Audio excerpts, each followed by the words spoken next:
Assalamu alaikum, everyone. Today we are visiting the Dubai Foundation for Women and Children, an establishment that was set up in 2007 in Dubai to offer immediate protection to women and children who are in abusive situations.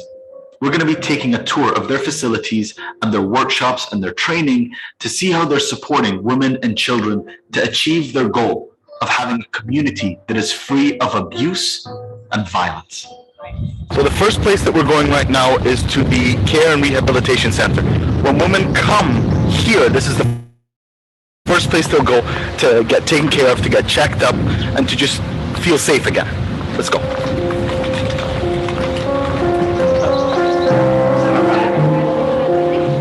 First place we are visiting is the Child's Play Therapy Room, and this is where the kids are brought first.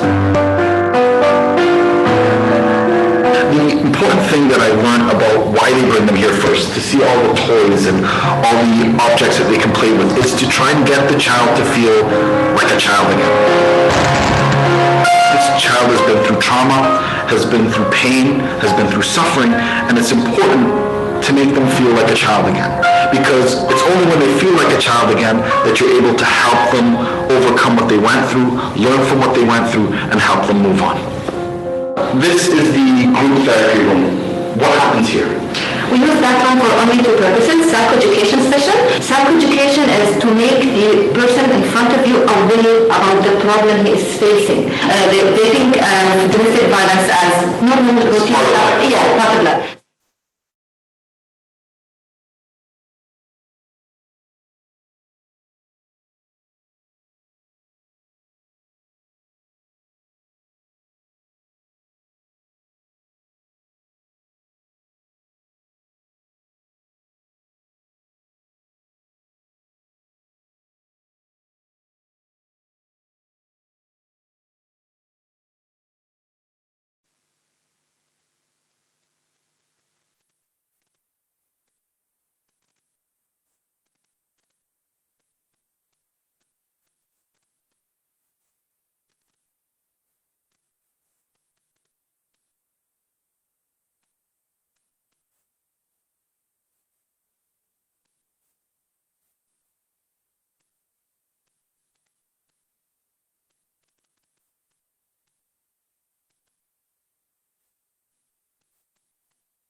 with the number of clients increasing like this, so I can't.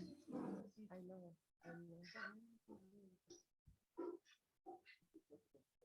So I must give feedback to who? Yes, to me, to the lady, and to Marie. Let me show you.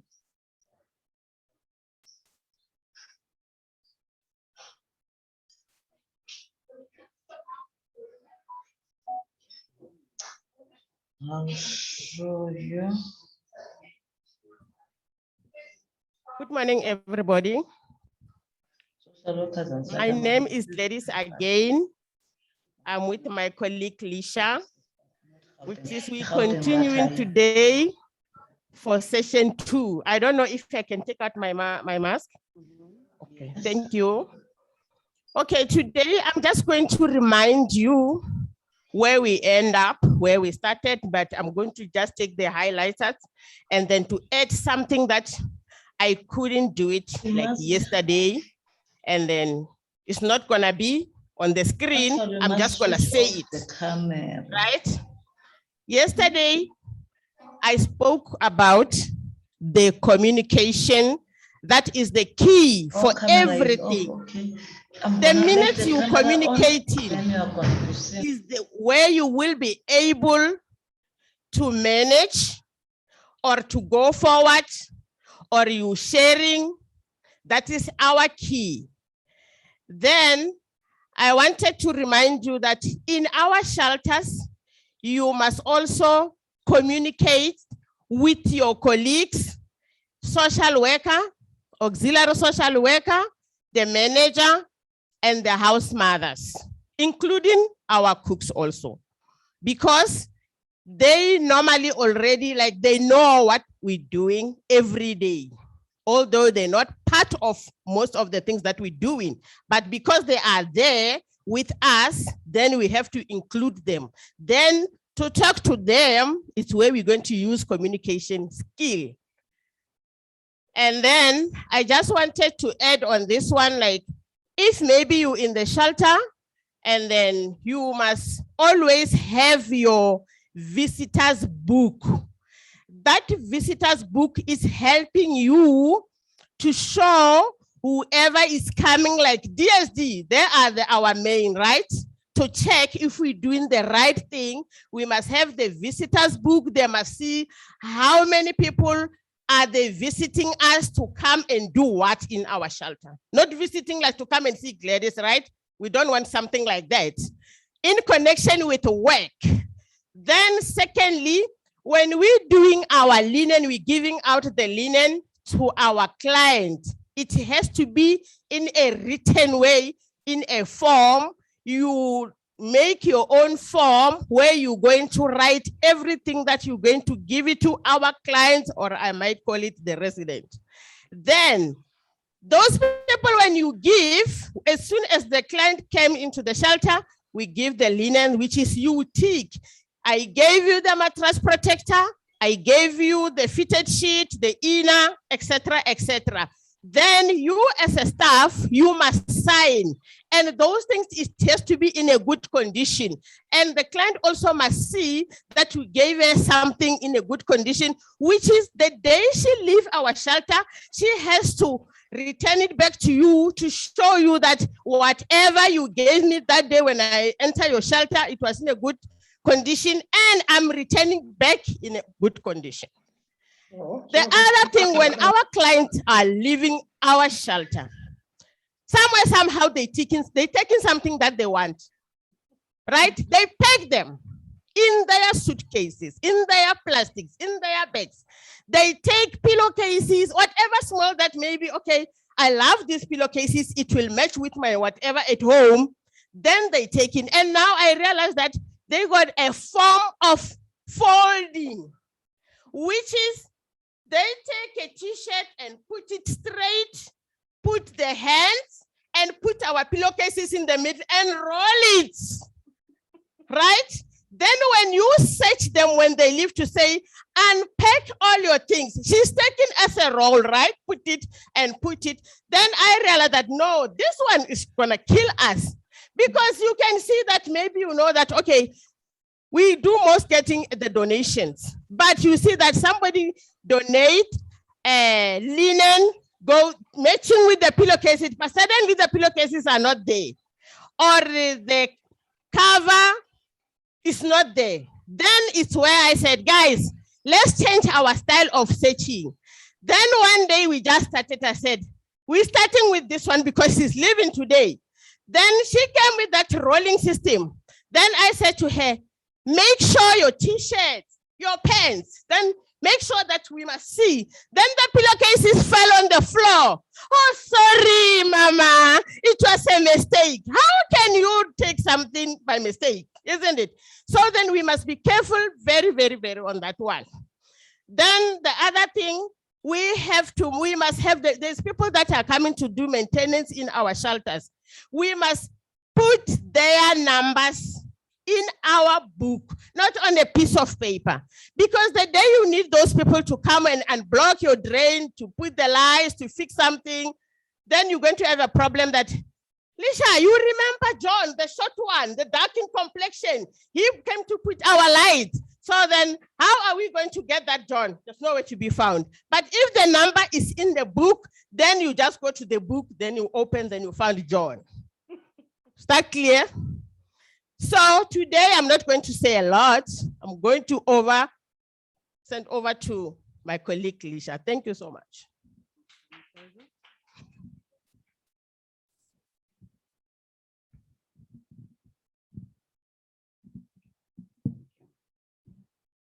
Good morning to all participants. Welcome back for day 2. For those who are joining us virtually, thank you for returning for our continuation of Housemothers Training. For all the guests in the audience, we appreciate your presence. Thank you very much for joining us. I do see some new faces, so you might feel a little bit lost throughout the presentation because we're actually just continuing from yesterday, as it was 2 parallel sessions. As I noted earlier, because we're in the virtual world, please make sure that your sound is muted. Should you wish to ask a question or make a comment, you're welcome to unmute during or after the sessions. All available material will be sent via a link once we've collated all presentations. Before I begin, is there any questions, comments to our follow-up? Thank you to my colleague Gladys for recapping on yesterday. We looked at house mothers' roles, responsibilities, what their job descriptions are in the shelter, how they understand what gender-based violence is, the importance of knowing who your client is and how to work with that client. Also, we looked at the induction, the shelter rules, and the basic operational planning of the shelter regarding house mothers' roles. Today, we're continuing to understand why communication is important in our shelters with house mothers. We're looking at conflict management as we understand clients of nature. We are all individuals. And yes, there will be conflict. And I think it's important for us just to share with one another how we deal with that conflict in our shelters together. And then the most important role for today is just understanding your own assertiveness skills, your own management skills, and your leadership skills. As we mentioned yesterday, your role is pivotal in our client's functioning. You are the first one who receives the client, and you are living with that client. We appreciate your role as you are the one who identifies if our client is not in a good space, and through that, you would refer them to us. So once again, we want to say to all house mothers present, virtually or in-house, we thank you for the important role that you play. So our outcomes for today is looking at our own personal and interpersonal skills in dealing with conflict. It's acquiring emotional intelligence, a very big word. I try to break it down to understand it for myself. And all it really is knowing who you are. So the word seems very big, but it's just understanding who you are, enhancing those skills so that you can be effective in your leadership role. So once we've applied the theory, we've developed the skill, in working with our females will then be experienced in our gender-based shelters that we are working in. My colleague Gladys has recapped on yesterday's session, and we now move forward with the skills in implementing for ourselves. So emotional intelligence, the definition reads, it comes to effective communication, which brings about happiness and success in life. EQ matters as much as IQ. A simple definition for such a big word. As members of our organizational team, we as house mothers need to learn how to control our emotions, connect with our own feelings in order then to connect with our clients' feelings within our shelter.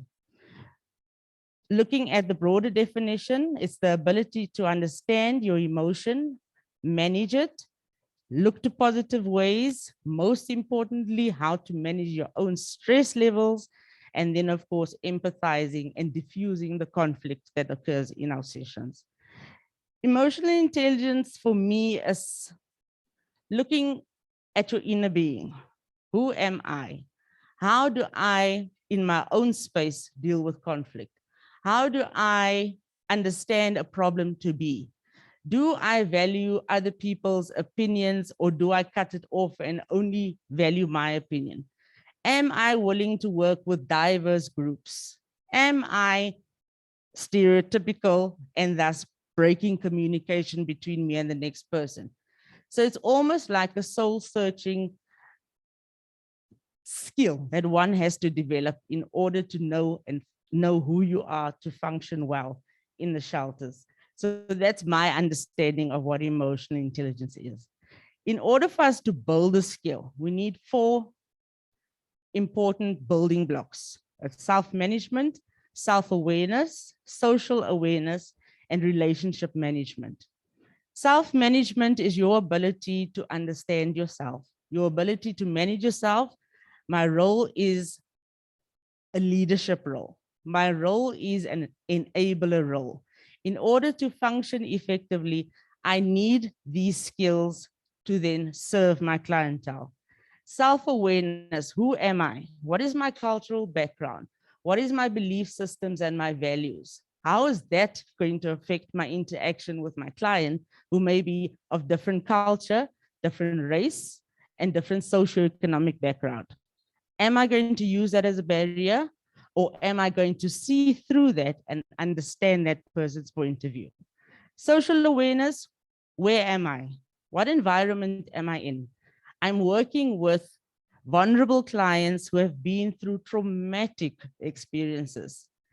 How do I deal with their sadness? How do I deal with their outbursts? What environment do I want to create within this home, this shelter? But to us, it's a home, it's a residence. So how do I want to create an environment that is enabling my client for positive change, for support, empowerment? If I'm here in my role and I'm a dictatorship personnel, I don't think we're going to function effectively. First of all, lack of communication will take place. Between colleagues. One feels because I'm a social worker, I'm working better than the other one. The other would feel the social worker doesn't know the client very well because us as house mothers work with the client. And that's why we answered the question yesterday. In terms of collegialship, we are all equal and we are all important in our clients' functioning. So by working together, we achieve an optimal level for our clientele, not for our own personal relationships and our own conflicts at the end of the day. No. And then the last one is just looking at your relationship management. And you can also apply this in your personal capacity. It does not have to be only in your role at the shelter. Look at your personal life. Is there conflict? Is it healthy conflict? Is it destructive conflict? How did I handle that conflict? Who was involved in that conflict? Once you're able to answer those 4 pillars of questions, you're then able to try and resolve the conflict. If you're feeling stuck, what do? I go to my colleague. I can't make decisions for myself or for the client. So if I feel that this decision needs support or needs a new view, I go to my colleague.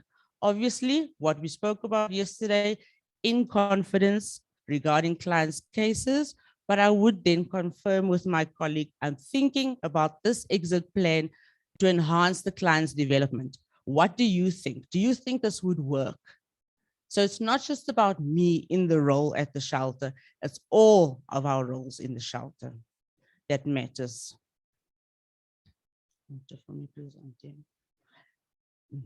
So looking at our interpersonal development, we've got communication skills, assertiveness skills, and conflict management, as I discussed.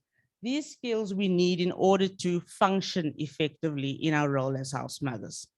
I'm going to focus on point 5. By identifying the process of communication, which we do on a daily basis, whether it's written, oral, text, written, we need to identify what our barriers is in that communication and how we need to resolve conflict effectively. So the type of communication that my colleague spoke about earlier is filling in your logbooks. That is a form of communication. If I had to come to the shelter and look into the logbook, I would see who visited for the day and what their service was for the day. That is a form of communication. It does not mean only verbal communication is important. Look at our clients' behavior. When they wake up in the morning and you say to them, how are you today? And they go, I'm fine. Are they fine? No. Do they sound fine? No. Is their verbal cues fine? No.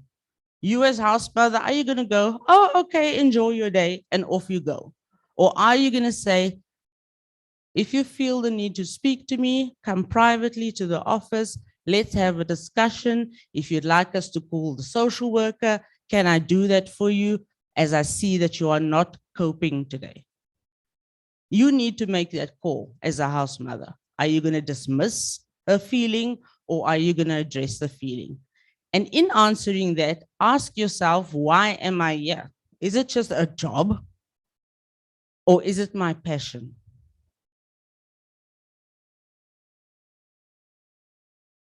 Thank you. So if it is your passion, then the following skills are going to be important for you. And my colleague and I said yesterday that we will be available for house mothers or any supporting staff. Should you feel that you want to enhance your skill even further, should you feel that you want to start a support group for house mothers, let's network, let's talk about it, because right now, the structure that we're working in unfortunately has no space for formal support. So who do we then run to? Who do we turn to? Let's turn to ourselves and work together in achieving our optimal well-being to serve our client. We all know what communication means. Without it, we aren't able to exist. We aren't able to function. The world will be at a standstill. It's a transfer of information from one individual to another, whether it's verbal, whether it's non-verbal, or whether it's written. In that message, we need to internalize and understand, what is this person trying to communicate to me? Am I understanding this person correctly? Once I've done that internally, hoping the person in front of me would respond, I get that feedback, I need to internalize that feedback. So I need to decode this feedback. What am I going to do with it? And if I don't hear correctly, or if I don't think correctly, or if my belief system or my value pops into that communication, it means the communication channel is broken because my value system has influenced, and we call that a barrier. A barrier is anything that stops us from achieving a certain goal. So if a client had to come to me, and it was a client who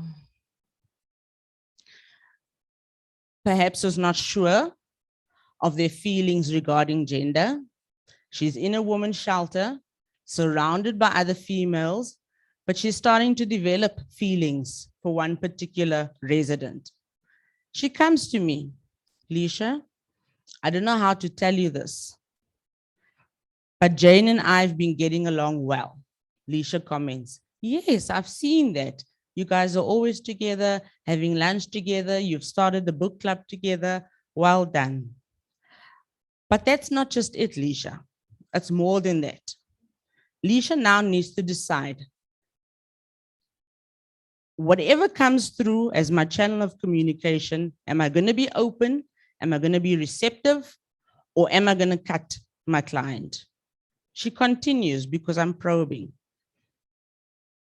I think I'm falling in love with Jane. What do I do? I ask, what do you mean by falling in love? I'm clarifying what she means. I'm not assuming what she means. I need to understand what she's asking me. She says, I feel, when I look at her, I get butterflies. I've never had this experience before, but it's almost like the feelings I had for my partner back home. My value and my belief system kicks in. My spirituality kicks in. Do I? No, you cannot have feelings for another female. That is against the Bible. That is preposterous. Is that how I respond? No. I internalize what Jane is telling me. I respond non-judgmentally. And I probe with Jane why she has these feelings. What leads to these feelings? When does she have these feelings? Finding out as much information as I can. Jane, does she respond to you in a sexual way? Have you perhaps touched her during your encounters? I need to do an assessment to understand what is going on. So questioning is important. Type of questioning is important. Mostly we use open-ended. Why? To receive more information. If we use the yes-no approach, we won't get to the feelings of the person. So we're using the open-ended questions. As Jane is explaining, I will summarize. Do I understand you correctly when you say the following? So that I know, once I've paraphrased, it's not my feelings, it's not my judgment against Jane, it's Jane's feelings. Once I've gathered the information, what do? Remember, you're the house mother. She's just disclosed that she has feelings for a female counterpart. Any house mothers who want to comment? What would you do in that situation? Have you been in that situation? My colleague, what would you do in that situation in a role of the house mother that you have performed before? So Jane's just disclosed to you that she has feelings for one of the other female residents. How do you respond to Jane?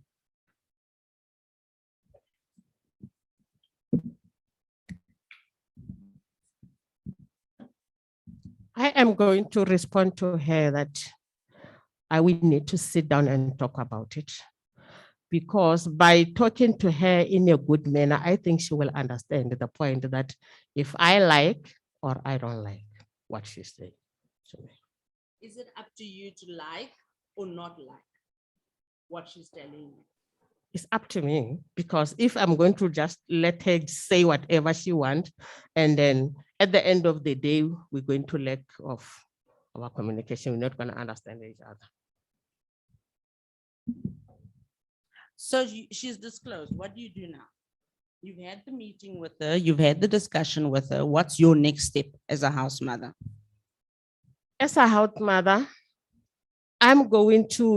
I have to speak to someone about that whatever she said to me. Like, I can get maybe a social worker, auxiliary social worker, the manager, to disclose what she said to me. So your house mother's role would be, as we discussed, do I see a hand? Thank you. Hello. Hold for us so that we can get you a mic. Thank you. And we're able to hear. Thank you. Good morning, everyone. Good morning. I'm not a house mother, but I'm just assuming I'm a house mother. Thank you. Yes. If someone who is in the residence, she comes to me and she's saying she has feelings for Roz, I would listen. I would just give her a room so that I listen to whatever she's going to say. Thank you. Yes. Then I will not say much because I don't have the expertise on what else to say. Then I'll say, I have listened to you. Lovely. But what I would do next, I would take this if you're comfortable. Excellent. Yes. If you're comfortable with this, can I take this to the social worker? Because she has the expertise of how to go about this. Then if she says yes, I will take it to the social worker. If she says no, I will explain that it is going to be difficult for me because I have no further opinion or what can I say, further help. But the only person who can try to assist you is the social worker, and I'll end there. Thank you. Before you, thank you, house mother, for allowing the client to speak. So all you've done is listened. And to a client, that's the most important. You haven't advised, you haven't given your own opinion, you've just listened. Non-judgmentally, you listened. You checked with her, important confidentiality. Can I take this over to the social worker? Should she say no? I wanted to ask you the question, what would you do? How would you then run your household knowing that Jane has feelings for another resident? Would you see Jane in a different light when it comes to bath time, to showering, to going back to bed? Because now you have knowledge on Jane's gender preference, on her feelings. And I wanted to just hear from house mother, our example, what you would do now. So Jane said, no, don't tell anybody. I only trust you. It's bedtime, it's bath time. Are you going to be walking around checking Jane is showering alone? Is she in her own bed? Are they sitting on the bed together? Because before that, it was normal and it was okay to sit together on the bed, to sit outside on the grass on a blanket. But now that you have this understanding of Jane's feelings, are you going to be policemen? Are you going to say, no, don't go to Jane, stay away from Jane? Please. Thank you. Okay. Like what I said, that I will ask for her consent. But when I'm asking, I have to explain further. If she says no, yes, there are consequences to her answer. Yes. So I have to explain to her that, look, you are saying no, but we are going to be stuck on a corner. Yes. Then if you say no, it's going to be difficult for both of us, yes, you and I, because yes, I'm working with you. Correct. So at the end of the day, I'll think it's rather better. I'm trying to convince her. Thank you. But not forcing her. Excellent. So in a clear manner, I'm trying to convince her that it's better to talk to the social worker because she will keep it confidential if you don't want anyone to know. That's why I'm calling you, so that the two of us, we are the ones who know about it even before Jane knows about it. So there is, it's important to explain further to her the negative consequences and the positive consequences from her answer, yes or no. Yes, thank you. Thank you so much, house mother. There's a question on the chat. Thank you very much. I think Cassie can ask a question first. Thank you, Cassie. Okay. Okay. My name is Mama Racy. I'm not a house mother. I'm this. Oh. We able to hear you? Yes. Video recordings of it. Can I continue? You want to try? Yes, let's go. All right. I'm a center manager. I'm just in support of my house mother and the social worker that is in the group as well. We've never had anything of that nature, but in my previous profession as a social worker, we've come across a lot of people who would want to I don't want disclose. to lose your conversation. There's just some background noise. Is that okay? Okay, You've started thank now. you. No, we perfect. All right. Mhm. Okay. So I think it's very much important, in addition to what my both colleagues have said, just to reassure. Thank Because you. in most cases, they are so scared that now you're going to tell the social worker, how is she going to look at me? You know, we still have got individual therapy, we still have got groups, so I'm going to come in contact with this person constantly. So, okay, Sorry so about that. all right, so we just reassure. There is no feeling, there is no question that is wrong or right. This is what you feel in your own body. You can only experience and accept what you feel in your own system. And if you are telling it to someone else, just the role of the house mother, in addition to what has been said, just continue to reassure. It's okay. It's going to be okay. Yeah, because the social worker is also human. She knows that there are boundaries. But then it's for you to be truthful to yourself. It's very much important than to be scared, because you are here for complete healing. If you are still having feelings that you are harboring, it's going to impede with the progress of healing. So we continue to reassure and support. Thank you very much. Thank you so much, Center Manager, for sharing that with us. Reassurance of feelings. And that all comes with communication. It's your understanding of the client. Again, you're not judgmental feelings towards the client. Yes. You took her from the physical environment in the shelter to a private space, or she came to you in a private space. It wasn't said in the kitchen during lunchtime. And maybe if she was going to, you would remove her from that space. And you're right by saying the social worker is only human. She might not even have the answer as to what to do with Jane. But once the social worker receives Jane, she will then go through this process with her. And if there's something she feels she can't do on her own, she will then consult further expertise, because now there might be a barrier in the sheltering environment. But thank you very much for your information and your comment. So there's another question. Thank you. Yeah. Thank you. Colleague, you can go ahead. You have to unmute.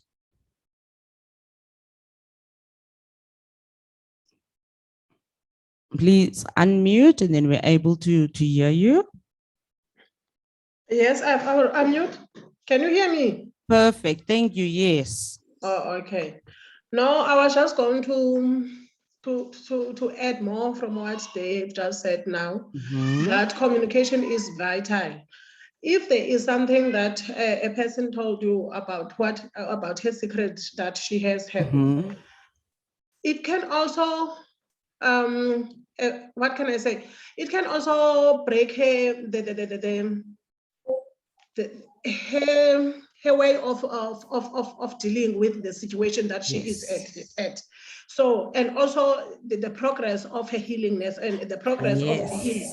Yes. And then she might also be judgmental sometimes, but if you sit down with the person and you communicate in a proper way with the person, and you tell the person, just hold for us, colleague. I sincerely apologize. Yeah, from St. Anne's, please keep your mic muted. I keep muting you and you keep unmuting. You are disturbing the workshop. And I've been sending you messages. Please stay muted. Thank you, colleague Miriam. Apologies, you may continue. Oh, thank you very much. Okay, so it's of no use, like if someone tell you something and to keep it to yourself, because we are in the healing process. So it's like as if you are keeping the information that is going to be more important to the social worker. You must just, yes, I agree with the fact that you can be able to tell the person that, okay, thank you for sharing about your situation. And I do understand, I don't judge you. But what you have said to me, I think that it needs the attention of the social worker also, because you are going to be with us so that we can be able to know how to treat you at the same time, and to know how to assist you with the problems that you are having. Yes. So to keep something that as a client have already has told you is not a good thing, because it also not helping with the process that she is at for. You understand? That is what I'm thinking of. So it's better you tell, so that she can be able to be assisted, and you also be in a relief like that. You can be also be told on how to deal with the situation that you are experiencing at that moment. Thank you. Thank you so very much. Your interaction is sincerely appreciated.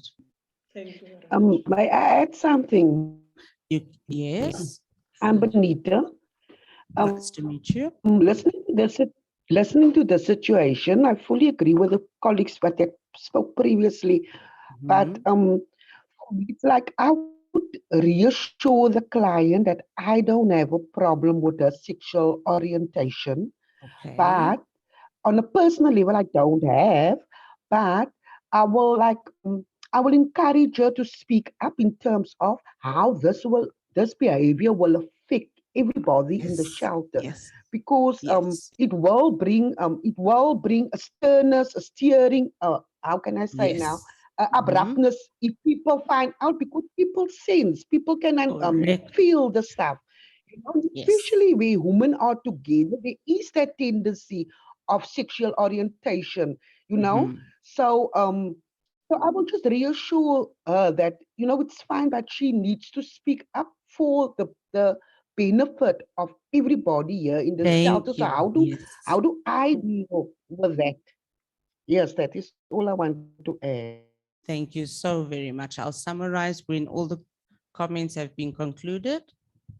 Okay, thank you, Lisha, Thank for you. bringing this scenario. I think it is opening our minds even to more things rather than just the scenario itself. The point that I want to bring to this discussion is that yesterday when we started the training, we spoke about boundaries that house mothers and clients should maintain. So now when this discussion, when Jane is bringing this scenario now to the house mother, what is going to be crucial now is how the house mother has been portraying all other staff members to clients.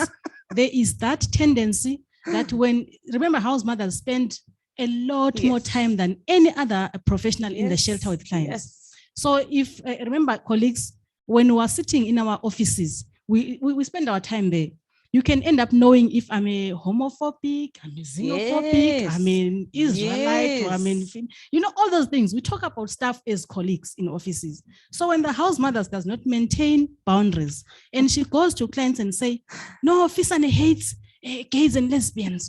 And so when now Jane is bringing this scenario to the house mother, it will now depend on what the house mother has been saying or has been discussing about all the other colleagues in the office. And then remember, setting boundaries is not only about, I want to be professional and maintain my space and clients are staying there, but you're also, your boundaries also contribute to the helping process that takes place in the shelter. Because guys, it goes further to say, even a driver in the shelter, if a house mother says, that driver, I'll use our normal word, why? Meaning, what is why gift? Help me.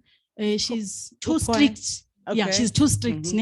So when now the woman have to give the driver the keys to take to school, she will be reluctant because the house mother has been discussing, has been breaking all these boundaries. So if boundaries are maintained and all she does when she's with clients is offering a listening space and creating that environment that they can feel free to approach any other colleague in the shelter. It is going to be helpful for clients. So I think it goes back to the yesterday's training. Let us keep the boundaries very healthy. And the discussions that happen at tea time in the evening when we're watching TV, they should always be professional, because you might just hurt clients. They may end up keeping things from social workers or from social auxiliary workers or from the manager because you have portrayed those staff members as somehow to clients. That's my contribution. Thank you. Wow, thank you very, very much. Thank you. Thank you so much, Lisha. I was just thinking, because there's such a lot of demands on shelters with regard to LGBTIQ+. And I was just wondering, maybe I'm a bit out of line here. I'm just wondering, should sensitization on LGBTIQ+ not be part of our annual development and plan, from the driver, the cooks, everybody? If new people come in, their time will be fine then to orientate, to say, these things happen, so that I think people will also react differently then, because we will have a bit more information and perhaps a better understanding. And I think that can also then decrease our judgment. And I think what I also want to say is we must respect the client when the client is ready to talk. I agree that we must encourage, we can show, possible consequences, but we mustn't push them. When they're ready. I mean, if my daughter comes out and she tells me, I'm trans, or no, I am bisexual. It took her many years, 20, 30 years to just gain the courage to come to me. And I mean, I'm in a household where we open, we talk about these things. How much more for this person?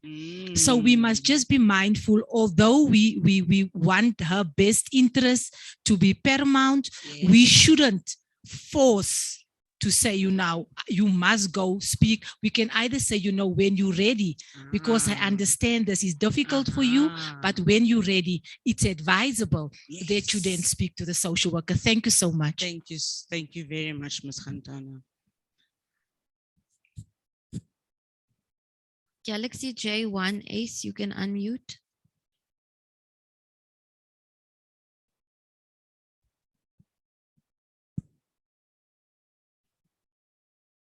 We're just waiting for Galaxy J1 to unmute. Your hand is up. You can ask your question.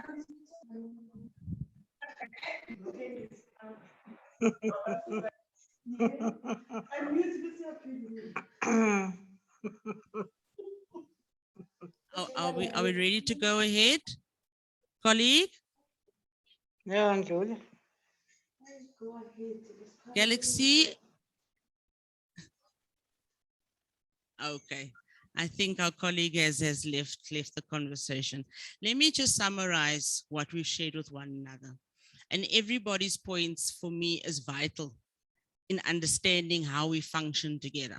And the more we share and the more we have these conversations and give our real practical experiences, I think the more we're able to, we'll never be perfect, but we will be able to address not just gender, not just disability, not just foreign nationals, our own gender-based violence issues. And by sharing like this, it opens up our minds, as the one colleague says, to think a little bit broader, to think out of the box, to refer, not advise, not be judgmental. And then most importantly, Ms. Khantana highlighted the fact that when she is ready, but you as house mother, while she's in that process of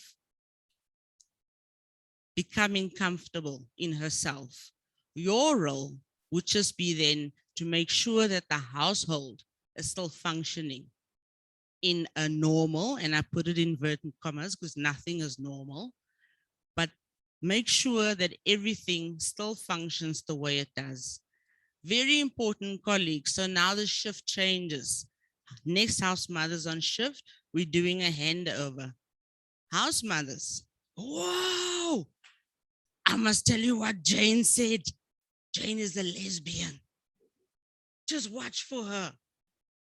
What are we doing to our environment? What are we doing? Now, this house mother is a little bit less compassionate, and it's dish up time. Yes, Jane, just take your plate. Just take your plate and go. And just go sit alone. I don't want you with the ladies. And then everyone else is like, why is Jane being set aside? Why is she being so aggressive towards Jane? Because maybe her belief system is stern and sticks to, we don't cross that line. So now we have an even bigger situation within the shelter. Not only Jane's disclosure, but house mother's attitude. And what is it doing? It's breaking down the barrier, it's breaking down the communication. It's breaking down the healing process. It's breaking down empathy. So client was there for, let's say, domestic violence, intimate partner violence. She's still going through that therapy. She has an added social problem. And now house mother has just broken it up further for her. How is Jane feeling? I thank you for your comments. It's brought even to me more thinking of how to address the issues. And as colleagues, and that's why we want to share our information, we can use these platforms to bounce off ideas, to have supervision, to do debriefing with each other, to go through issues, to understand how best can we function in our shelters, but still at the benefit of our client, our beneficiary, and our resident. Thank you. Is everybody still okay?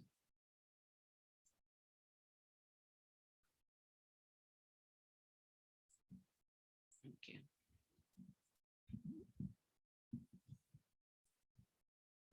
It's a very interactive session, so it's not formal.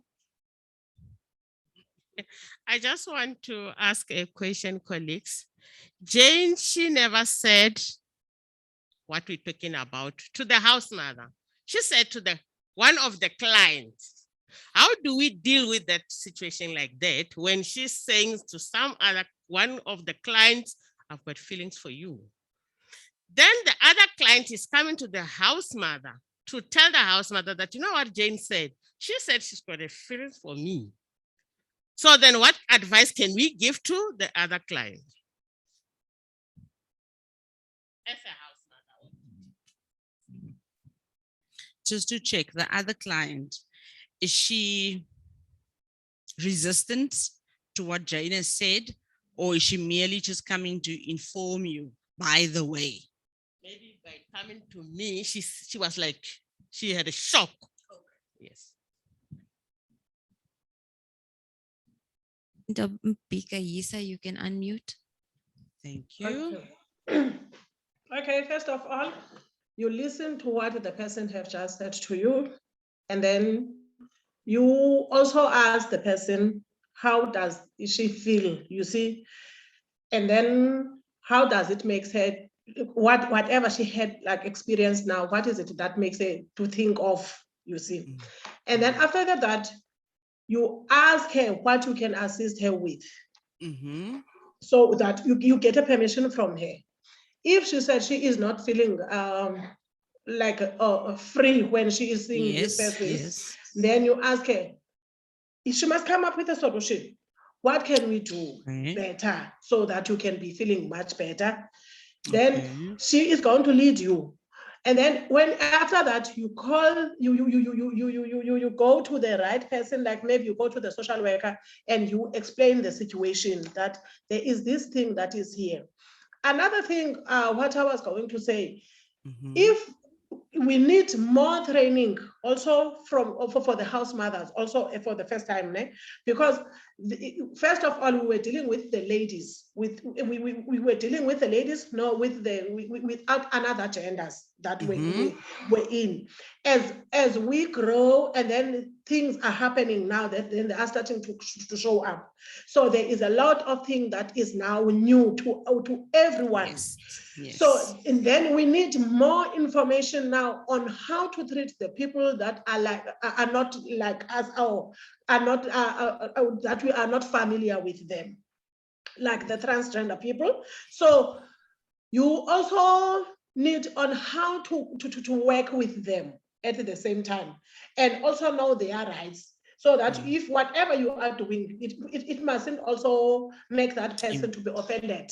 You understand? Yes. So, and then if you listen to the story of the person, and then you go to the social worker and you report the case, and then you also listen to another one side of her story, and then you ask her, what is it that you make her felt like so unfree, like whenever she is, and why did you say something like that to her? You see, and then you've got that story now together and put them together, and then you give the solid story to the social worker, and then the social worker might deal with the situation. But another thing is, if I report something to the social worker, can it be easy for them if now like to come back with the report? Okay, this is how I resolve the process, you see, or the problem. Because sometimes you report a case and then you don't get a report and a feedback of what happened. You see, because you were the one who reported the incident. Yes. But you need the feedback also to empower you. That is okay. Correct. This is, yes, it's okay. Did I deal? You know, sometimes you sit with two mindsets.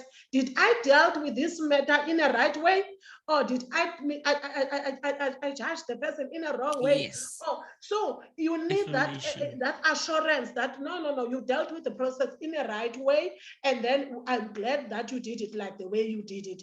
But here are the things that you must look for. Here are the things that you can assist you in this incident. You understand? That is my opinion. Thank you. Before I hand over to my colleague, you would like to say something? Okay, just wants to ask something. I'll come back to that example. This one is very interesting. I like it because we spoke about the house mother and Jane, right? Now is Jane with the other client. Remember our client, how they are in the shelter. Jane, she's going to speak to a specific person. I've got feelings for you, right? It's amongst the two. Then that one, she will find the other client sitting, hey guys, I'm Sholoyam. Hey, that's Jane, she's mad. You know what? She's no longer telling one, she's telling more than two. Right? Maybe they're sitting, maybe they're under the shade somewhere, somehow. Then she goes, I'm Sholoyam. Hey, what Jane said to me, she says she's got feelings for me. She's not telling one now, she's telling more than 3 or 4. Then one's going to respond. You know what? Go ask the house mother, what must you do with Jane? Then is that thing still between 2 people, or is more than 4? So how do we deal with that? Well, it's no longer a secret between the 2. Now it's more. What do we do with it? I'm giggling because this happens every day. It might not be an example of Jane as such, but it happens every day. Raise my hand here. Thank you.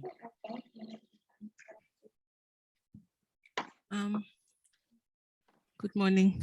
I would like morning. to take a bite at Jane and the friends. Thank you.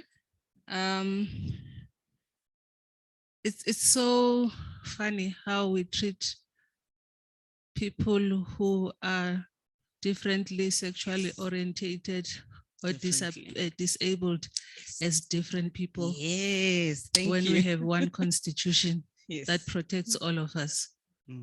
How you deal with a proposal from a heterosexual relationship is the same way how you deal with a homosexual person. you. There's nothing different. Thank you.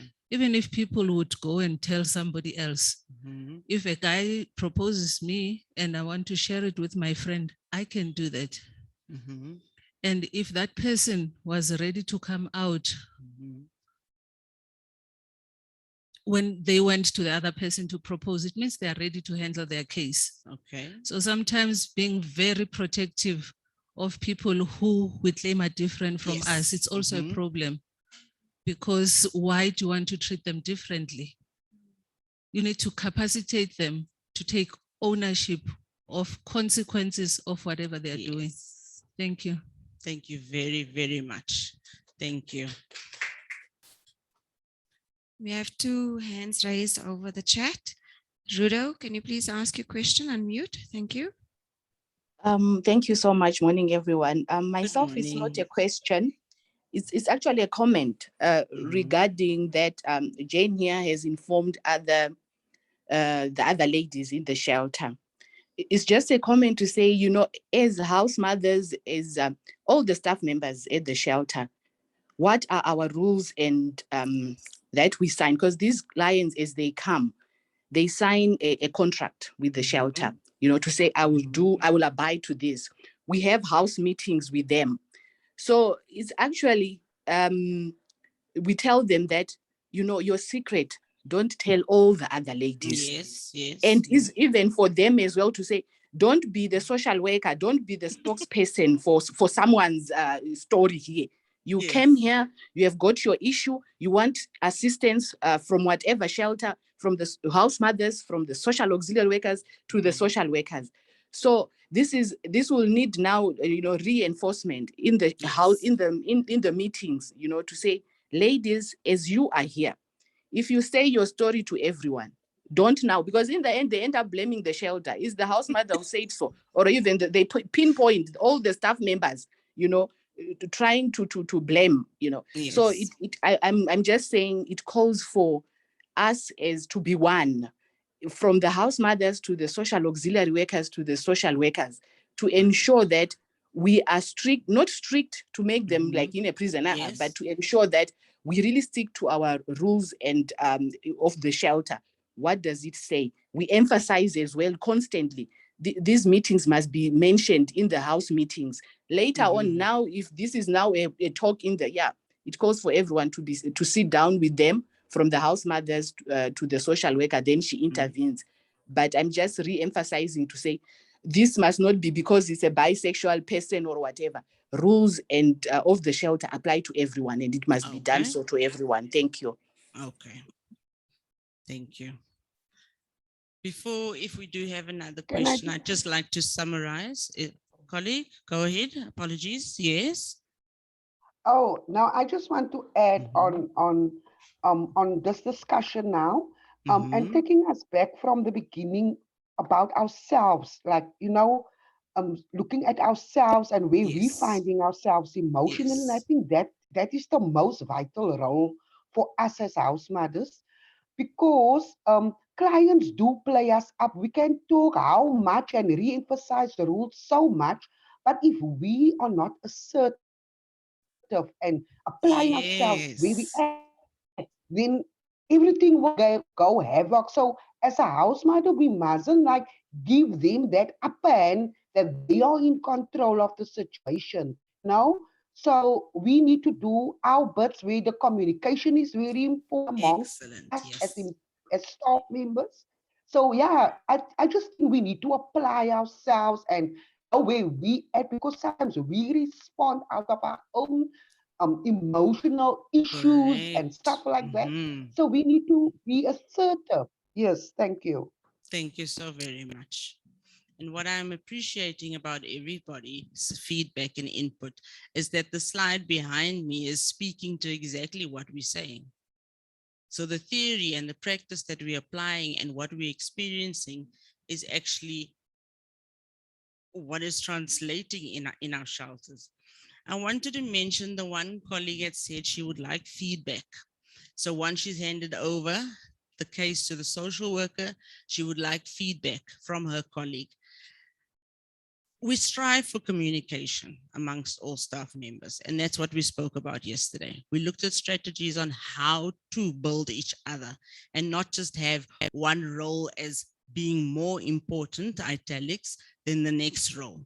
So within your own shelter, in your staff meetings, perhaps look at the conflict, if there is any, among staff, identify why there is no support and no feedback, because that is important for self-development and on how to proceed with the case that's been presented. As a colleague to you, I'd like to give you feedback. If you are open to my feedback, I'm going to share. During your conversation and sharing with us terminology, and I think this is what Ms. Khantana was trying to say, we need to sensitize ourselves. We need to gain knowledge. We need to understand.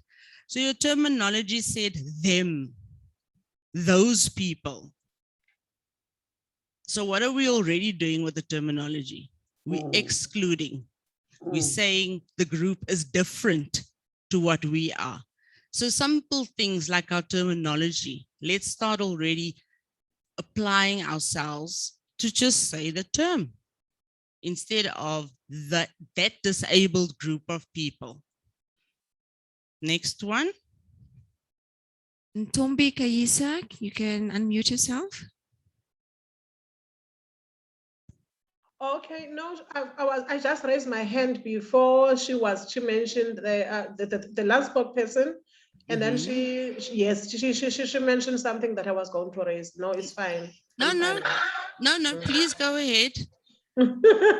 Please go ahead. Okay, I hear you nicely, and the discrimination, we must put it aside. And then it comes to the point that we need more training. Yes.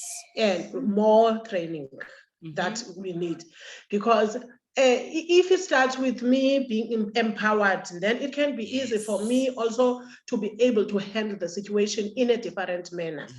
Exactly. Yes. If I'm not trained, then it's going to be a chaos. Because whatever I am going to do is going to be judgmental, like I'm going to be, or else sitting on someone else's toes without noticing that. So if I'm trained, I'll be able now to use any initiative that I've got, and know what is it that I must do to deal with the situation. Thank you. Yes, and another thing, when we held meetings with the clients, because I usually held meetings with the clients maybe once a month, like when I've got new clients, because we always have some new clients, then I welcome them, and then at the same time, we try like to talk about these things. You see, it mustn't be something that is new. It must be something that everybody knows that there is this thing. And another thing, don't entertain a case that a person, when she comes and said, no, I won't be able. I was having a case like this before. Then when someone, when they charged the client on her arrival, by the way, the dressing code that she was, the way she was wearing. And then they said, no, I'm not going to be able to sleep with the person. And then I'm asked myself, who are you to judge? Excellent. Why are you telling us that you can't be able to share a room with a person like you? Understand? She is a human being like you are, but this is her, like she is her choice. This is her choice to be the way she is. So you don't have any way of like choosing of judging the person. So you first nibble the thing in the minute it doesn't give a flame. You understand what I'm trying to say? Yes. Because the minute you entertain those criticisms starting from the client, then it's whereby you are going to, you are also breaking the rules of like being a house mother. Being a house mother is like to be in control of everything. And then if you see that there is starting now to be a thing that is not going to be going well, and then you started to deal with that thing. So I think we need more training, as I have said it in the beginning, that people must know that they must know how to treat, and then they must know how to talk, and they must know how to also to accept the people that are like that. So that's my point. Thank Thank you you very very much. much. Thank you. And if you had said, no, no, no, it's fine, then we would have lost all that vital information that you shared with us. So thank you for that. And that is what it boils down to at the end of the day. Knowledge and the use of that knowledge. What skills do I need? Because remember, Jane disclosed, and what if my nonverbal was like, okay, Jane, is that what you're telling me? So my nonverbal is already showing Jane that there's a barrier to what she's saying. I feel a different way about you because you've disclosed just by my nonverbal behavior. So we have been making notes on training needs, and I think it's important, and we'll have a look at how we can, like I said, support each other online. We've got two in the audience. Two in the audience and one online. Do you want to do online first? Online first, then we can walk down. Zoom user, you can unmute. Zoom user. Thank you. I just wanted also to concur with the previous speakers and also want to bring this to our radar.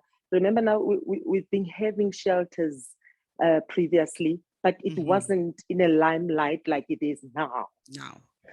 Hence, we have a struggle between you know, your job description as a house mother, what is it that is expected? And poor house mothers, they are also new in this environment. So it's a work in progress every day. Correct. So I think even if we can have training, the support is very important because support is on a weekly, on a daily basis, every hour. Your management staff, your social work staff, when the house mother has done something that she was not supposed to do, it's only for us to support and psycho-educate constantly. Because waiting for the training on a monthly basis or on a quarterly basis is gonna cause more harm. But if we constantly say, I'm using an open door policy, whatever that you need to know, run it by me. And then note it down so that next time when it repeats itself, you know then what to do. So it's gonna be a roller coaster for all the shelter staff, not only the house mothers, but what the professionals in the shelters must do, it's forever be there for the house mothers because they are like the husband and wife and family in the house. They are there 24/7. You know, they see things happening. They sometimes don't know how to deal with the issues, and we are at our homes and we are sleeping. Yes. So I think in addition with training, all that we need to do, just hold them by their hand and walk with them. If they fall, we pick them up again. We continue to walk. I think in about a year or so, we will be having a fully fledged you know, to-do list and not to do, and people will be understanding, because even if you advertise a post for a house mother, the things that we look for are not there in real life. And You that's get what I'm we saying? spoke about yesterday. Yes. Yes, they are not there in real life. But what we need to do is to constantly psycho-educate, support, you know, give them that you would want them to give you. Thank you very much. Your model of Thank support you. in your shelter sounds excellent. I know in our shelter, we run the same model of support. So perhaps for other colleagues, let's just see what others are doing in order to support not only house mothers, but everyone. Thank you. Thank you very much. Thank you very much. I think the previous speaker just touched on the other things which I wanted to talk about, that they should be training and constant reminders to each and every employee in the shelter, not only house mothers.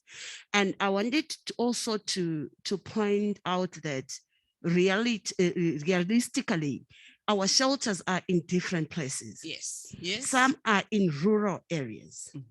And there is a lot of stigmatization when it comes to sexuality.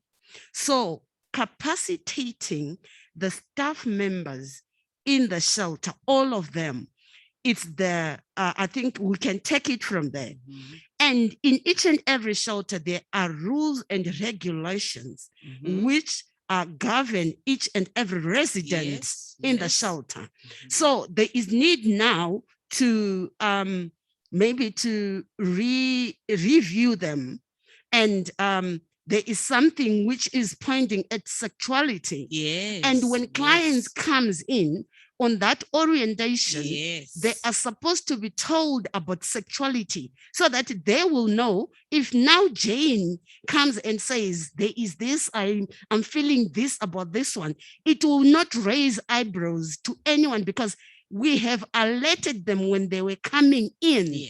And it's supposed to be done frequently in the meetings that we remind people about it. Otherwise, it's something which is new, but we are going to get there as time goes on. Thank you. Thank you very much.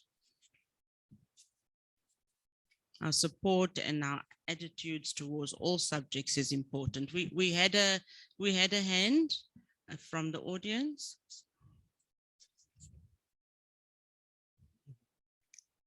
Thank you. Thank you very much. Thank you for this really useful and inspiring and grounding conversation. So I'm not in the shelter movement, but I've worked in the field for a while. So I'm coming from with a bit of a different hat.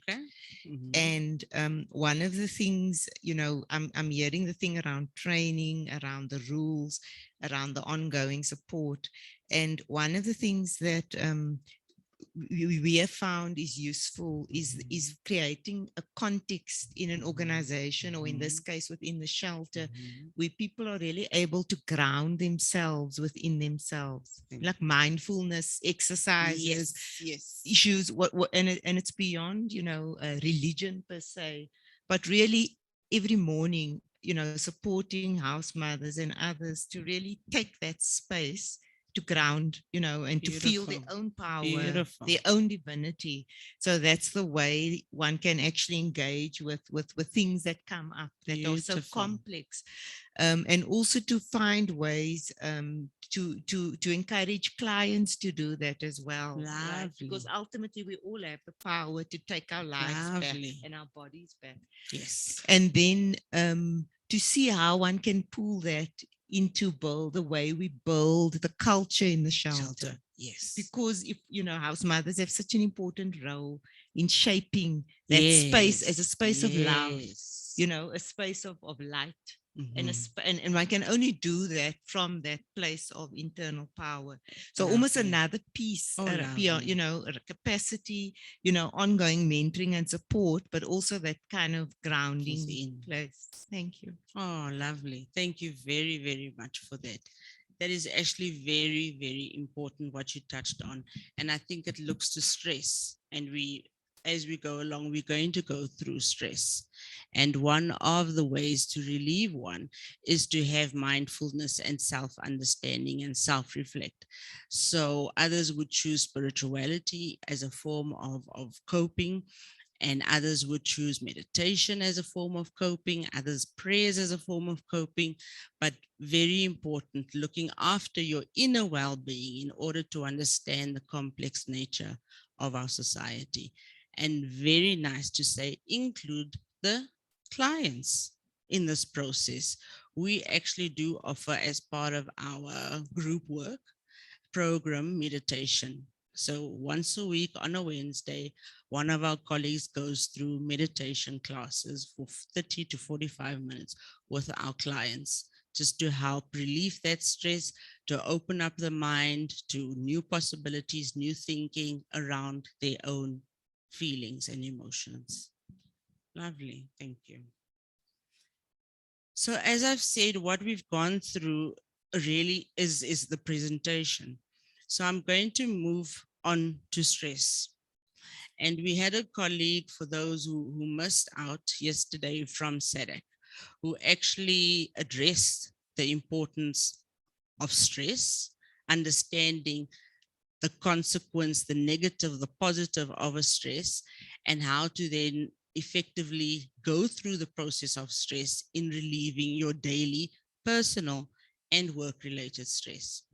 So the information, if you just Google SEDEC, will come up, and they do offer support for all NPO staff who need debriefing, counseling, group consultations. It was quite enlightening. So please do Google, and then from there you take it through. So stress can be both positive and negative. There's two comments on the chat asking if we can look into a monthly gathering for house mothers to address challenges, because they're finding this training very informative. Monthly gathering for training for house mothers. Most definitely. I think we've actually just seen how important and useful and what a need it is for us to just, and not just the house mothers, all colleagues, I think. And we can build these online forums and really share. And even if it's just for 30 minutes a week of our daily roles, to take out that 30 minutes. And we can look at agendas that we need to go through. What is the topics of interest? What is it that we need more information? And we can draw on our expertise within our own shelters and externally. So there is SEDEC as one. Another comment, Luciano says, very interesting topic of shelters. What would be the advice for men wanting to be involved in the space of sheltering victims and survivors? I see it's all women in the space. Men also want to play a role. Anxious to know. Wonderful. It would be interesting to know what role you actually play in the shelter that you're currently at. That is, I would encourage that, most definitely. But due to the nature of our work environment, it is mostly female related. And because it's directed at mostly, not always, but mostly male abuse. Oh, help me here, colleagues. I'm both excited. I want to respond, but then I feel, help me. There's a hand. Hello. Yes, are you online? Yeah, it's Nico here, Nico Molefe. Welcome. Thank you for joining us. What role do you play within your shelter? I'm the center manager at Theodora Ndaba Victim Support. Oh, lovely to meet you. Lovely. As much as we deal with abused women and children, we as men has a vital role to play in preventing domestic violence. He can play a part in awareness campaigns, so that he prevent gender-based violence. He can also join dialogues between men to men to talk to ourselves, so that we stop this scourge of gender-based violence. Thank you. Thank you very much. Lovely to have met you. Excellent. And that is what we're doing. We're targeting our communities, and we're targeting males within our communities and highlighting to them what is domestic violence. We just recently had a training with approximately, between our 3 officers, perhaps a total of 40 male counterparts, which we were blown away for. And one male in particular put up his hand. The topic was rape. He put up his hand and he stood up and he self-disclosed. I feel so terrible, I'm quoting. I did not know I was raping my wife, or I am raping my wife, when she says no, when she says I have a headache, when she says I'm not feeling well and turns her back. I did not realize by going ahead with my need, he said, I was violating her space and her body. And he broke down. And most of the men actually supported him and stood up and said, "You're not alone. It's just touched home now for all of us. We feel as men," and I'm quoting, "that we have the right to our wives, our partners. We own them and we can have it when we want it," is what they said. Only now do we understand why the next morning our wife would be submissive. She'd be quiet. She'd be frail. It only makes sense to us now. And I think for us, we were impacted by, number one, the fact that he could stand up in front of the group, disclose that he is, well, not to his knowledge, but that he was raping his wife at most points, because she said no. And he continued. And I think the more that we raise awareness in our communities, men will start seeing their role in gender-based violence and how they can prevent it. And the one actually said, he was a fun guy. He says, "Now that I know this information, is it okay if I take your pamphlets to my, what did he call it? My tavern.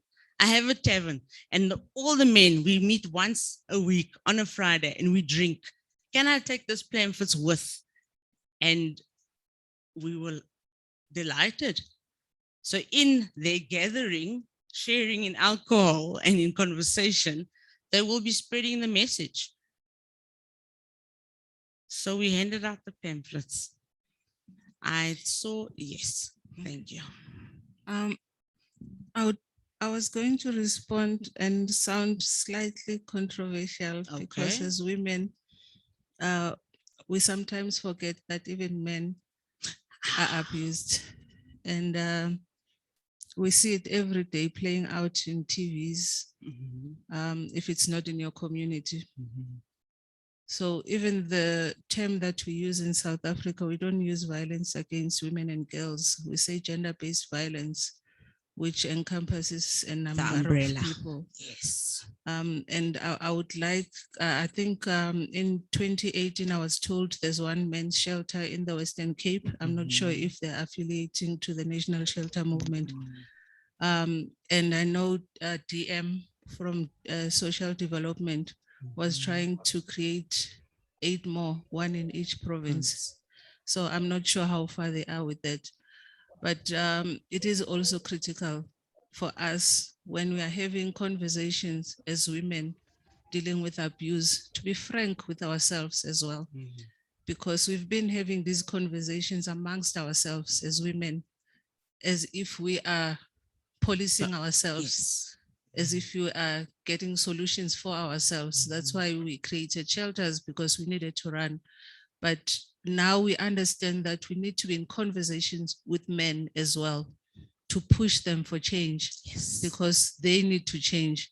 And if some of us amongst here need to change as well, because we might have abusers amongst us as well. Yes. You know, we need to have those hard conversations and not feel like somebody is redirecting the topic and nullifying what women are complaining about, which is very true. A number of women, a higher percentage than men, are abused, but there is a percentage of men that are abused as well, and we see it playing out every day. Thank you. Correct. Thank you. Morning, everyone. Shanda Omar from the Teddy Bear Foundation. Thank you, I Dr. just Omar. thought it important that we need to look at stereotypes. And, you know, we have a program at our organization where we look at using canine therapy, and the whole objective or rationale behind that is to teach children that not all dogs bite. So not all men hurt. Not all blue people, yellow people, black people hurt. We need to move away from that. And I love the fact that my colleague, valued colleague, Sib, spoke about an overall approach, but also the gentleman that called in. I think men have a huge role, a critical role to play in breaking down these stereotypes. So what can they do? absolutely lots and lots and lots. We have programs where men, if we look at research, there are so many single-headed households, absence of adequate male role models. And we need to teach our children so that they do not gravitate to situations where they become victimizers or victims, perpetuating that intergenerational pattern of violence by engaging with males, adult males who could transfer skills, whether it's computer literacy, sports, self-defense, lots of opportunities. We do a lot of music therapy, art therapy, and music therapy is food for the soul. And of course, releasing a lot of those happy hormones. So I do believe that men have a huge role to play, and there should be an opening, an invitation for them to come forward and provide that kind of support. Thank you. Thank you very much. Thank you. K9 approach. Not all dogs bite. Yes. Thank you so much. You know, while the lady at the back, sorry, and I don't know your name, but I'll know it by tea time. And, you know, I was also thinking, many a time it's us as women, how we socialize the children in our homes. Already there we start and make the boy feel you are better, you know, you have an entitlement and things like that. So I think we must also do introspection and, you know, while we're socializing, see what can we do differently. Thank you. Yes, very important. And it's a process. And we only know it once we identify what that need is. We have a hand in the audience. Thank you. I'm not used to speaking into a mic, so excuse me. Me too. Okay. I've been honored to attend a ladies delegation in Lebanon. And if we look at what we experience here, it's something that's experienced in many other places. For example, in the Syrian refugee camps, they started something called a psychosocial center, whereas they had children that have been faced with the war in Syria. So you have the children that have been had first experience, and then the second-hand experience, meaning like the siblings may be mentioning it or the parents mentioning it. And like our colleagues have been mentioning, you know, very essential and important information, whereas our mindset as a parent, the mindset's very important because that's what you pass on to your children, right? And what happens at the psychosocial center is they take these children and they have sessions with these children where they show them that not everything is about war, okay? But they don't just stop there. As a colleague on the side mentioned that as mothers, we educate our children, and what they do is they educate the children as well as the mother, so that they're not having the session just at the center. They also taking that home, and the mother helps them at home.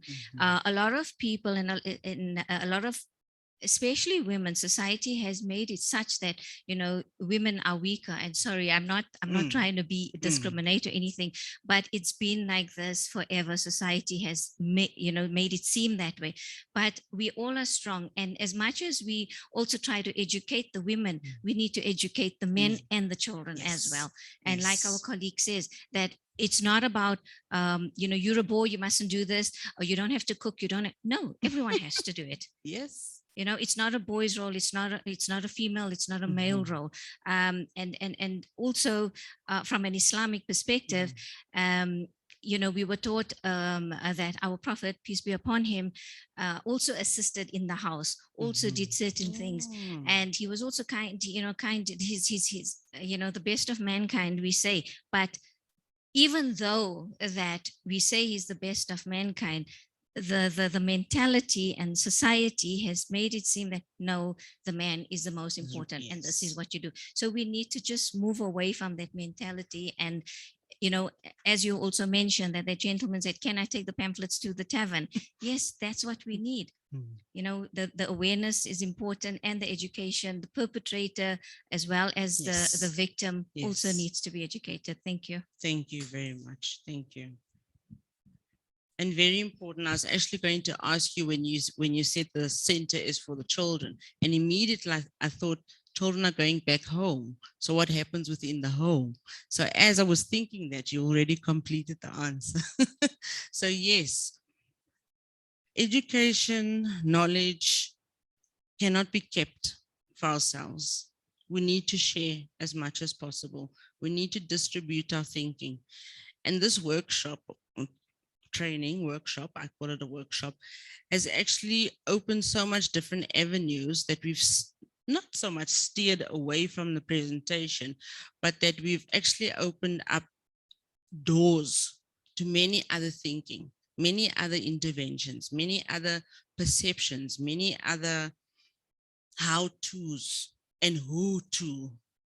And when the gentleman at first asked the question, I'm going to be honest, I was taken aback in how to respond. My thinking was there, but my approach was not correct. And that's why I needed you to assist. And now we've highlighted 4 things already how our men can contribute, not just even to gender-based violence, but to normalizing the home as such as dad will cook on this day because mom is actually studying once the children are in bed. Changing our perceptions, changing the shift of thinking. And it's not going to happen overnight. It's not. But the important thing is that we're talking and people are listening. Thank you. And up from Enrique Bana.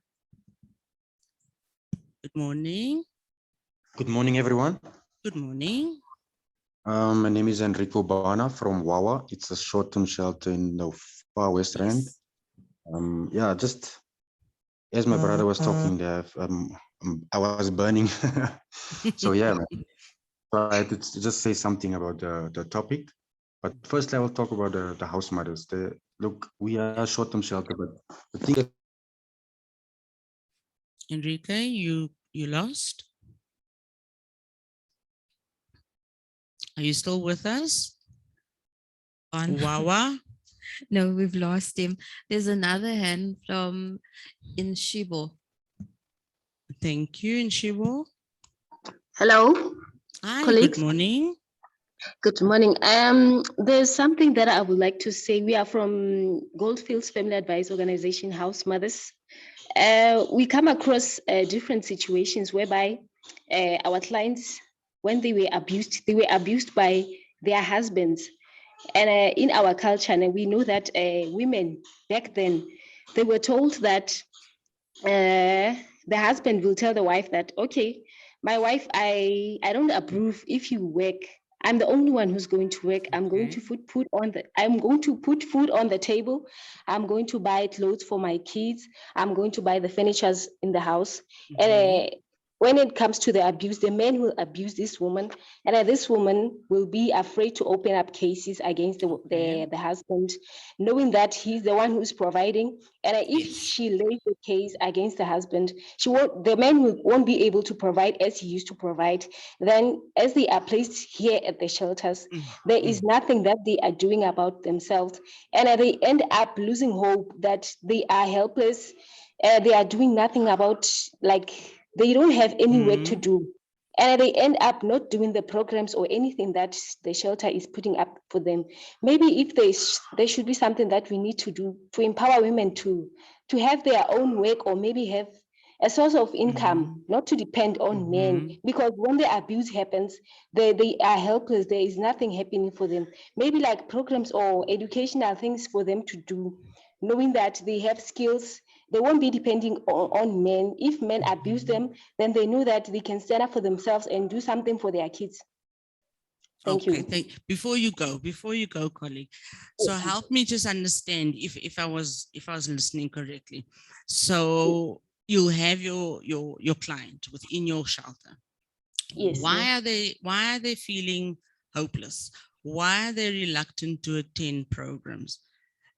just help me understand, because the aim for me for sheltering is number one, obviously, safe environment, nutrition, medical needs, psychosocial needs, programs, intervention, and then of course everything else comes through, like motivation, what's the mentorship, leadership roles, all of that.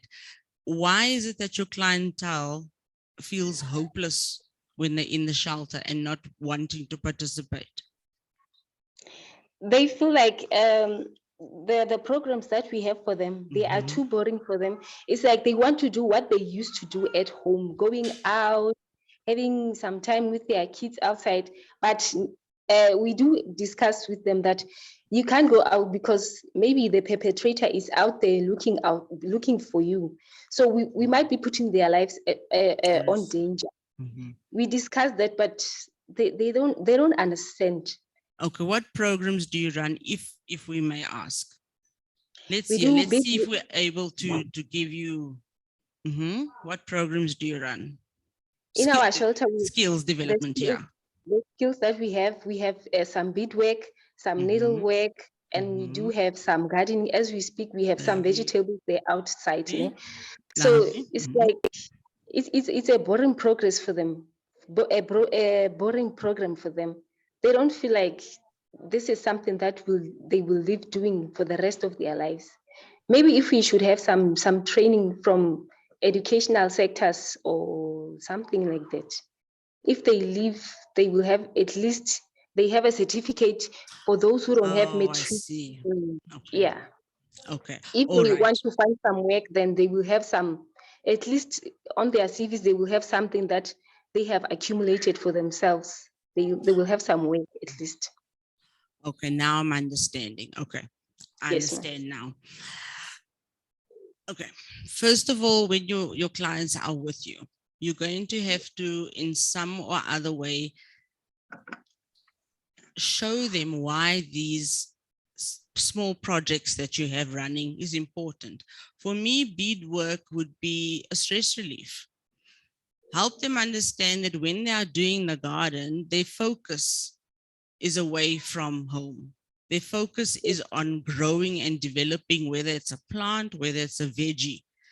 Help them to understand that their role in that planting, in that garden, is going to yield benefits such as a cabbage.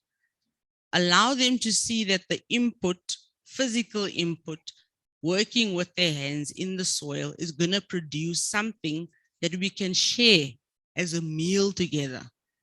So maybe start off with explaining to them why the programs are there, the purpose of the programs, and then helping them understand their mind and thinking and shift should change. Because now they're in a secure environment, and it does take time to adjust and to transform into the sheltering process. But while they're going through it, ask them, what opportunities would you like? How can we accommodate you? So financially, as a shelter, we struggle with finances. Let's go online. There's Microsoft programs. It runs for a full month. There's many, but the one I know of is a full month, 3 days a week for 3 hours, and you learn computer skills. You learn through a tutorial with the PC speaking to you. So if you have a resource available for them, use that. Start with CV writing. Do they even have a CV to begin with? And if, for example, they've never worked a formal job, what have they done? Maybe selling sweets and chips and fruits on the corner. That is a skill. They were able to manage their stall. They were able to plan their meals for daily intake. They were able to purchase. So those are characteristics that they can put on their CV, even though it's not a formal type of employment. We have Enrique back. Oh, Wawa, thank you so much for coming back. Thank you, ma'am. I'm just going to be quick. Like I said, we are a short-term shelter, so you'll be surprised how many issues we also have with house mothers and clients. So from our side, it is a bit difficult because they stay there for a short term. So when they leave, you have them exchanging numbers and all those things. But we do conscientize our house mothers, and they also know to be professional and to do the right things at all time. When it comes to men, as I am a guy running a shelter for abused women, it is a bit of a challenge. We do have one, which is Carol Show, which is also in the West End.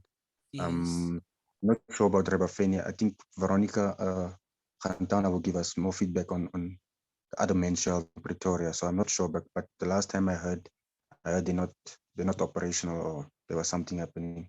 But from our side, speaking as a male in a woman-dominated area, it is very, very challenging. You find that clients come in, it is short term, but they had a few years. We had a client who was schizophrenic.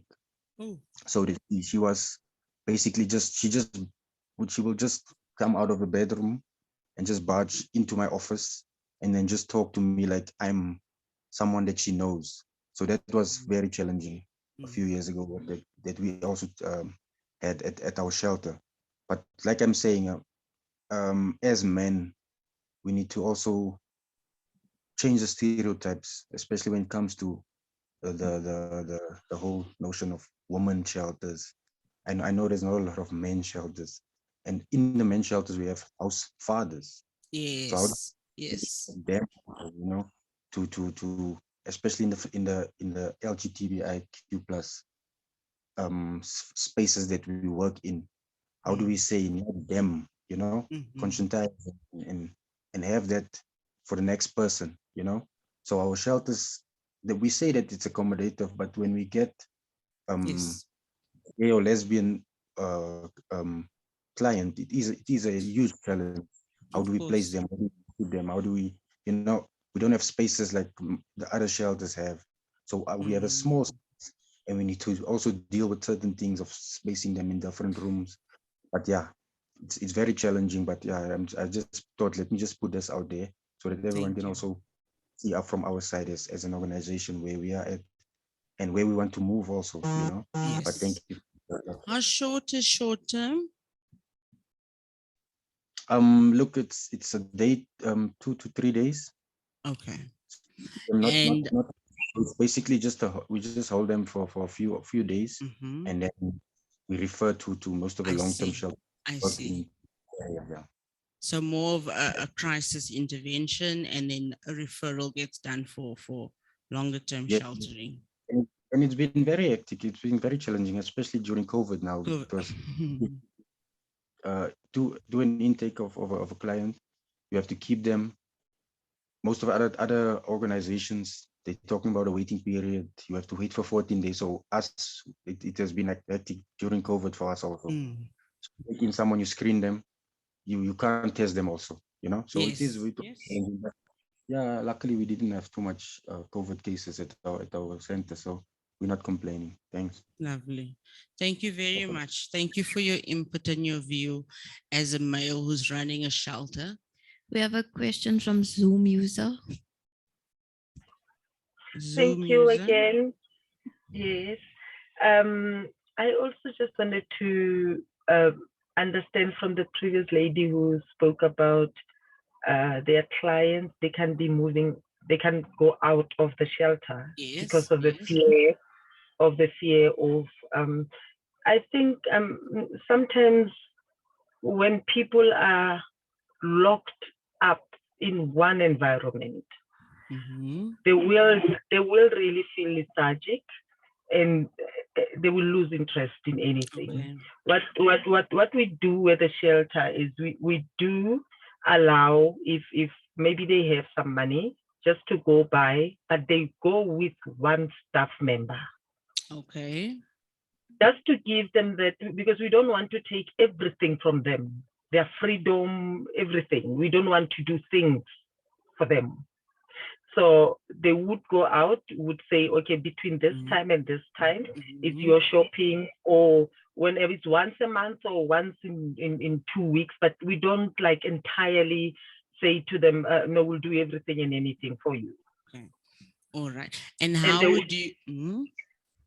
And there will be some exercises. Our social workers will like just come, and then we'll have like your weight loss exercise. You know, that just normal competition among women. You know, and I think it's really making them feel at home. At the most, we can house people, we can house clients for up to 6 months. But at the most, we've had clients that stayed with us for over a year. Okay. If you could give your colleague advice on how to change the mind shift of the client, because you were saying you give freedom and each shelter operates on its own. So within your environment, you give that freedom to them for the sense of movement. But they are struggling in terms of motivating their client, even just to do the skills development. So what advice do you have for your colleague to help shape or change the thinking of the client that is in that situation? Yes. I think what is important is to first get your inner person healed. Okay. While we still have got the scars and the marks in our emotional and psychological well-being, there's nothing that we can feel motivated to do.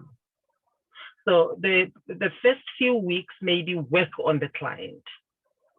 One-on-one, your group intervention, and sometimes you just sit and it's not a formal interview. You know, you just sit around and then you eat together, you sit there and then you generally talk, and that's when they start to open up, and that is when then you start to chip in to say, you know, when you do your garden, it's form of emotional and mental healing. Yes. And as you plant, as you take other things out of your garden and stuff, see them as the pain that has been caused in your emotions. Throw them away, you know. And one other thing that I can maybe from our shelter, we do have this the punching bag, this boxing punching bag. Yeah, we just hang it outside there, and yeah, we hang it outside there, and what is nice is our social auxiliary social workers and other team or our admin, after 4 o'clock, they will spare like 45 minutes, 30 minutes just to hang around with them, or over the weekend. Or as staff members, we just come and just sit as if we are the big family. No therapy, no formal communication, no nothing. Lovely. Just social interaction.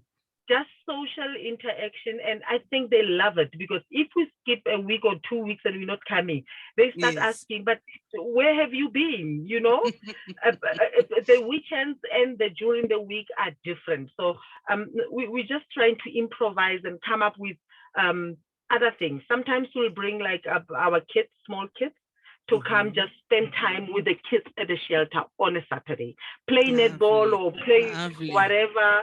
Yeah, so it's kind of, they belong. They feel like they are here and they belong. And I'm telling you, we've been having clients, sometimes they will be discharged, and after some time, again, they will literally ask the social development officials that we really want to go back to the shelter just for a few weeks for me to recuperate.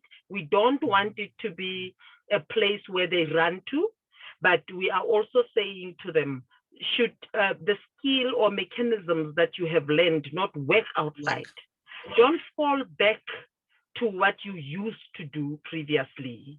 Call your social worker, and the Department of Social Development will place you. If you don't want to go to any other shelter, you want to come here, just make it clear to them, then this is where I want to go, and this is for this and this and this reason.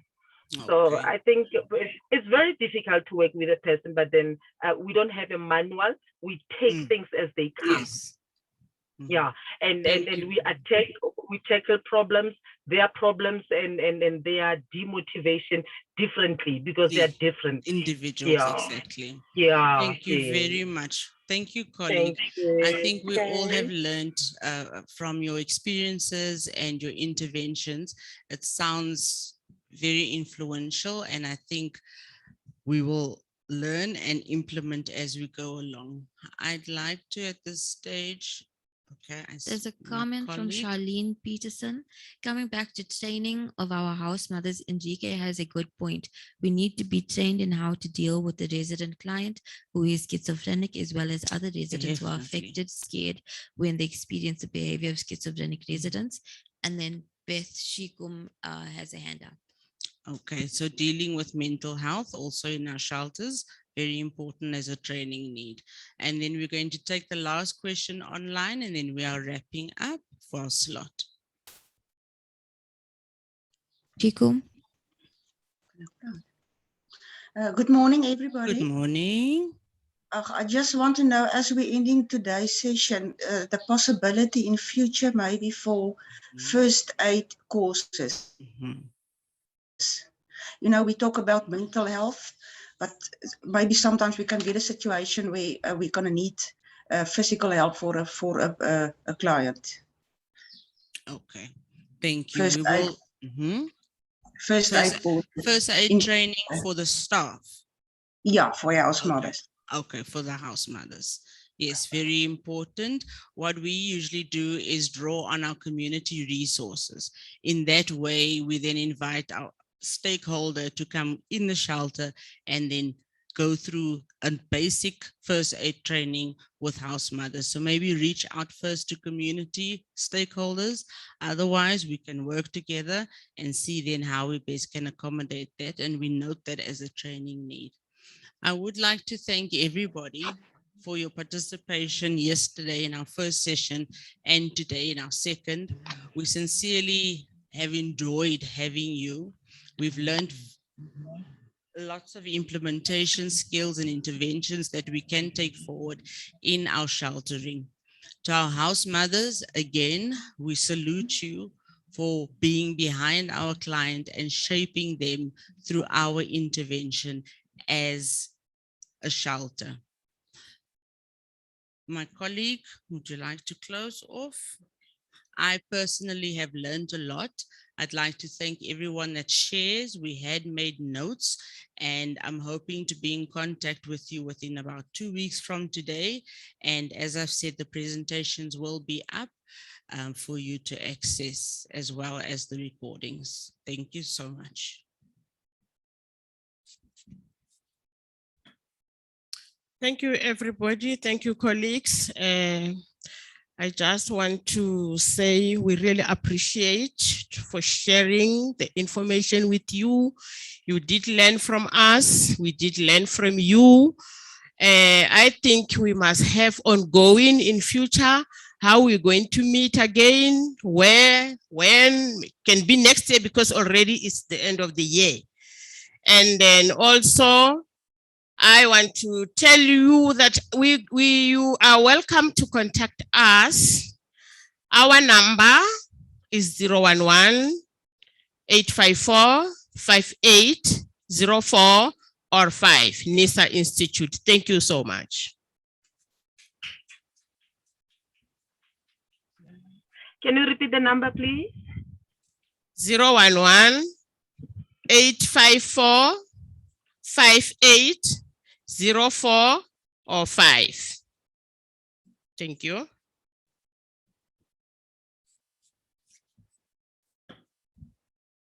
Morning, colleagues, and sincere appreciation to Meg Ladies and Lisha for taking us through these 2 days House Mothers Training workshop. Just appreciation from the National Shelter Movement. Thank you so much. Okay, thank you. We appreciate you guys. And from now, colleagues, we go for a short tea break, and we have to be back at 10:14, please. So it's a very short one. I kindly request you that at 14:00, you must make sure that you are already at the door. Not 15:15, but 14:00. Thank you.